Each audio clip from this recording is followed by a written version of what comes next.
സ്ത്രീ സുരക്ഷാ പെൻഷൻ തകർത്ത UDF സർക്കാരിനെതിരെ CPM നാട്ടിക ലോക്കൽ കമ്മിറ്റിയുടെ നേതൃത്വത്തിൽ തൃപ്പയാറിൽ പ്രതിഷേധ പ്രകടനവും പൊതുയോഗവും നടന്നു. CPM നാട്ടിക ഏരിയ കമ്മിറ്റി അംഗം രാജേഷ ശിവജി ഉദ്ഘാടനം നിർവഹിച്ചു. CPM നാട്ടിക ലോക്കൽ കമ്മിറ്റി അംഗം രജനി ബാബു അധ്യക്ഷയായി. മഹിളാ association area treasurer Noorul Huda, CPM Nattika area committee അംഗം MR Dineshan, CPM Nattika local secretary KB Hamsa, local committee അംഗം B ശ്രീകുമാർ എന്നിവർ സംസാരിച്ചു.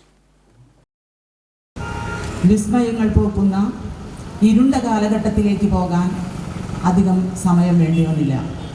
അതിൻ്റെ നേർക്കാഴ്ചയാണ് ഇന്ന് സ്ത്രീകളുടെ അഭിമാന പദ്ധതിയായ സാമൂഹ്യ സുരക്ഷാ പദ്ധതി അട്ടിമറിച്ച UDF ഗവൺമെൻറ്റിനെതിരെ ഇന്ന് നമ്മുടെ സഹോദരിമാരുടെയും സ്ത്രീകളുടെയും പ്രക്ഷോഭവും അവരുടെ ഉയർന്ന ശബ്ദവും നമ്മൾക്ക് കേൾക്കാനിടയായത്.